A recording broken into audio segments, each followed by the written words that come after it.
Nous sommes dans le pôle organisation du groupe Connect et nous allons poser quelques questions. Bonjour. Bonjour Lilou, comment tu vas? Ça va et toi? Bienvenue au pôle organisation. Ok, enchantée. Voilà. Du coup, je vais te poser quelques questions. Très bien. Pour vérifier si le groupe Connect est aussi tolérant qu'il le prône. Ok. Est-ce que le groupe Connect, il assure une égalité d'opportunités dans les promotions ou les augmentations salariales de ses salariés? Alors bien sûr, il faut savoir que le groupe Connect, c'est un groupe avec quand même 160 collaborateurs.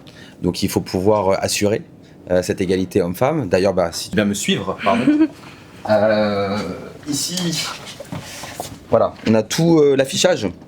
Okay. Et notamment, comme tu peux le voir, voilà, ça c'est ce qui est affiché en agence, hein. Donc égalité, rémunération entre les hommes et les femmes. On a aussi d'autres sujets sur la tolérance, hein, notamment les discriminations. Donc ça, peut-être que tu me poseras des questions sur le sujet un peu plus tard. Donc on a pratiquement même 3/4 des collaborateurs qui sont des femmes. Ouais. Donc c'est vrai que par rapport à d'autres groupes concurrents ou d'autres entreprises, nous on n'a pas cette problématique. Ouais. Voilà, on essaie vraiment de maximiser aussi cette égalité. Sur les postes à responsabilité également, voilà, donc c'est pas que des postes d'employés ou de salariés classiques, mais des postes de managers, de responsables d'agence, de responsables de pôle, qui sont aujourd'hui gérés par des femmes. Concernant l'écoute active, est-ce que tu trouves que les responsables écoutent, prennent le temps de considérer les opinions de leurs collègues ou de leurs salariés? Alors, je vais être mitigé un peu sur la question, sachant qu'on est toujours en progression, amélioration. On a quand même pratiquement une trentaine de managers aujourd'hui.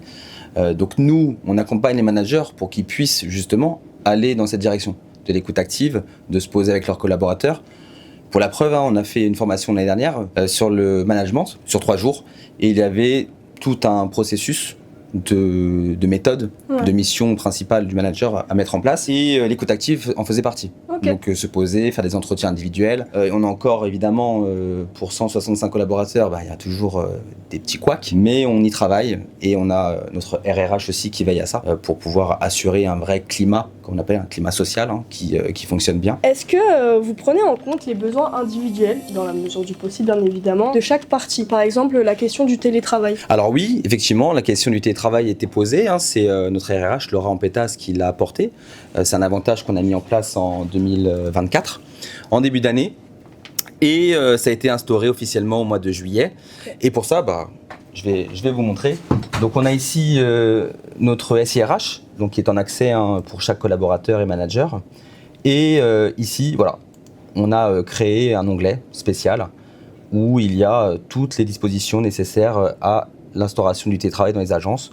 Donc là, en fait, en tant que collaborateur, j'ai plus qu'à compléter ici mon formulaire, voilà, convention de télétravail concertée, agence, okay. Et le manager pourra ici compléter le sien. Vous avez instauré ce télétravail parce que vous vous êtes rendu compte que les collaborateurs demandaient ce genre d'aménagement dans leur routine. Oui, il y avait une forte demande, il fallait qu'on recherche une attractivité aussi, parce qu'on recrute aussi à l'extérieur, des nouveaux commerciaux, des nouveaux chargés de recrutement et managers, et il fallait aussi coller avec les besoins de la société actuelle.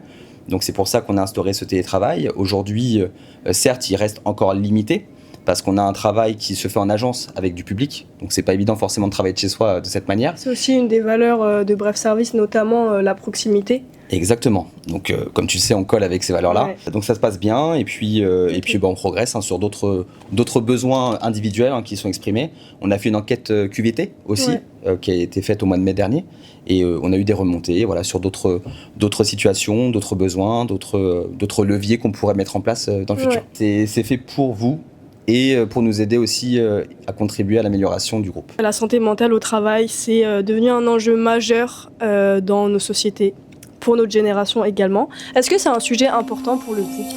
On a ce qu'on appelle un document unique qui recense toutes nos actions santé-sécurité. Et dedans, il y a notamment le risque psychosociaux. Donc on va travailler, nous, sur ces éléments-là, en menant des actions qui vont être progressivement mises en place. Je pense en 2025, on a déjà des actions en place, notamment on a fait des formations internes, on a des réunions groupes, on a aussi les séminaires, on a pas mal de choses qui permettent aussi de créer une ambiance de travail collégial. On fait aussi des choses extra-professionnelles ensemble. Là, ça peut être des after-work, ça peut être des activités en dehors du travail tous ensemble, et s'assurer aussi que chaque collaborateur puisse être serein, ne pas avoir forcément une pression négative qui s'instaure au travail. Et est-ce que du coup tu as cette impression-là, par exemple avec ton équipe, qu'ils peuvent te parler si jamais ça va pas, personnellement ou professionnellement ? Totalement, je te rejoins. On prône, nous, le contact, c'est-à-dire on a mis en place par exemple la météo du jour. C'est en place dans certaines agences, dans certains services, dans le mien. Donc quand on fait la réunion du lundi, on propose de s'exprimer sur cette météo du jour qui permet de relever évidemment des petites problématiques, les petits pépins personnels, sans forcément rentrer dans le détail, bien sûr,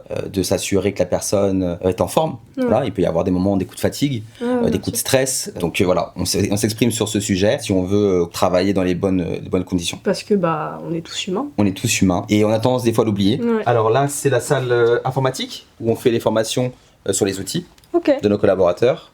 Et là, c'est la salle de formation intégration où on accueille chaque mois les nouveaux collaborateurs du groupe et les formations aussi externes, législation, commerciale, management, dont on parlait tout à l'heure. Ok, justement, j'avais une question vis-à-vis de ça. Y a-t-il une formation ou une sensibilisation pour les collaborateurs sur les questions d'inclusion, de tolérance? Alors pour l'instant, non.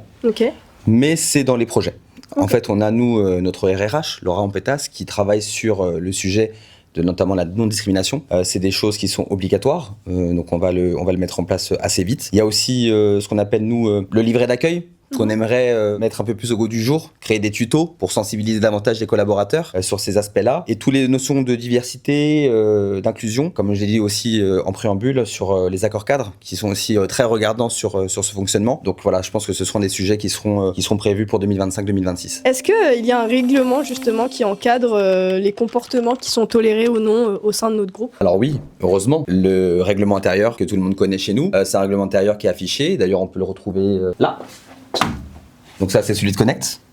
Donc règlement intérieur, donc ça, c'est tous les articles qui cadrent bien sûr le comportement qu'on peut avoir en agence ou dans les services du groupe. On a aussi une charte éthique côté Bref Service, une charte qui permet de cadrer le relationnel notamment avec les candidats, avec les intérimaires, les clients, les prospects. Donc ça cadre aussi ces échanges qui des fois peuvent être un peu difficiles dans le monde du travail. Et puis bien sûr le respect éthique, les sujets qu'on explique depuis tout à l'heure sur la tolérance, donc la non-discrimination, l'équilibre aussi homme-femme, tout type de comportement qui serait déviant. Donc c'est signé par chaque collaborateur à son intégration et c'est affiché, c'est en partage aussi sur le SIRH que tu as vu tout à l'heure. Du coup, si quelqu'un du groupe commet des discriminations justement, qu'est-ce qui se passe? Est-ce qu'il y a des sanctions? Lorsqu'il y a des cas rencontrés qui sont bien sûr remontés, on a déjà une possibilité de remonter ces cas-là. C'est ce qu'on a prévu avec le Pépin Score. Donc c'est un système d'alerte où lorsqu'on rencontre des cas, c'est noté noir sur blanc, de discrimination, c'est le premier. Sachant qu'on est dans le recrutement et interne, on peut retrouver aussi ces cas.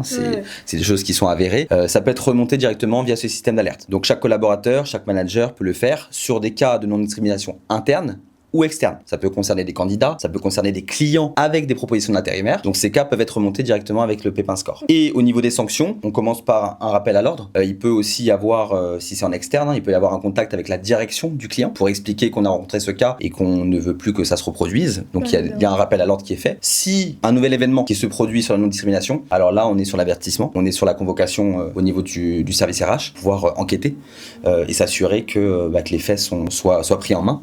Et si bien sûr il y a gravité des faits, si c'est confirmé, oui, il peut y avoir sanction jusqu'à la faute grave si c'est des faits racistes, des faits antisémites ou autres. Nous sommes allés dans certaines de nos agences pour aller à la rencontre de certains de nos collaborateurs afin de savoir nos points forts et nos axes d'amélioration. Grâce à ça, on va pouvoir faire une analyse, un compte-rendu et pouvoir continuellement s'améliorer parce que c'est aussi l'une de nos valeurs, l'évolution, s'améliorer continuellement. Donc on se retrouve une prochaine fois ou peut-être l'année prochaine pour notre prochaine campagne de sensibilisation à la tolérance.